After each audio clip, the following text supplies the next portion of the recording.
یه روز تو انجمن خیریه سرو نشسته بودم، یکی از بچه ها گفت که 2 تا خانم با شما کار دارن. گفتم بفرمایید. وقتی آمدن چشماشون اینطوری بود. منظورم خوشگلی نیست تا چشم گاوی نه، منظورم که چشماشون در آمده بود، سرخ ورم کرده بود. اعوذ بالله. خب نشستن، خیلی صداشون ضعیف بود. بفرمایید خواهرم، امری داشتید؟ چند بار آمدیم شما نبودید، حالا که هستم در خدمتتون هستم. گفت که ما چند مدتی که میگفتیم که اگر بشه ما با جن ارتباط برقرار بکنیم، با جن صحبت بکنیم، فلان بکنیم. یه جستی میخواستم بگیرن، جن رو ببینیم، جن بیاد ازش استفاده بکنیم، فلان بکنیم. حالا جن آمده. و انه کان رجال من الانس یعوذون برجال من الجن فزادوهم رهقا. عرب جاهلیت اعتقاد داشت که اگر هر دری، کویری، دشتی یک دیوی اونجا حاکمه، وقتی از اونجا عبور میکنه باید پناه ببره به دیو اون منطقه، وگرنه نمیتونه رد بشه.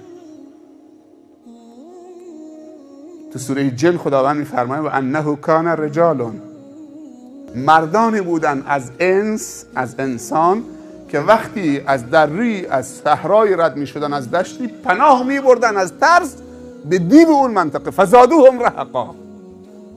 خداوند اونها رو رها کرد با اون دیو، با اون اعتقادات باطل و ضعیفشون، به ترسشون، به ضعفشون افزوده شد.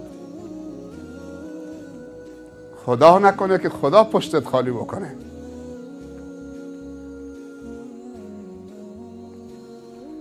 گفتن حالا جن آمده، حالا میترسی. این حرفشون بودا. حالا میترسی. تو حنجرم احساس میکنم که حتی صحبت هم داره، یک کسی دیگه داره صحبت میکنم. شبا آروم ندارم، احساس وحشت، رعب دارم میکنم، احساس خطر، ناامنی دارم میکنم. ولی اول فکر میکردم قدرته. آیا راهی هست که نجات پیدا بکنی؟ دچار افسردگی شده بودن، پژمرده شده بودن، مثل که آبشون بگیره. یه دستمالی که اینطوری. میخوای با جن قوی بشی؟ و من یتق الله یجعل له مخرجا و من یتوکل علی الله فهو حسبه. حسبنا الله نعم الوکیل. بعضی هم میخوان با مخبری قوی بشن، جاسوسی مردم بکنن، مخبری مردم بکنن.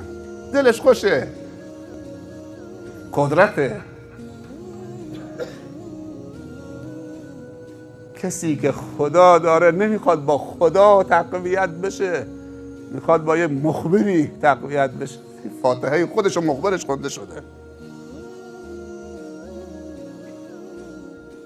فکر میکنه 2 روز گوش مردم بگیره، ببره تو سوراخ بزنه، خلاص فلان مأمور رفیقشه.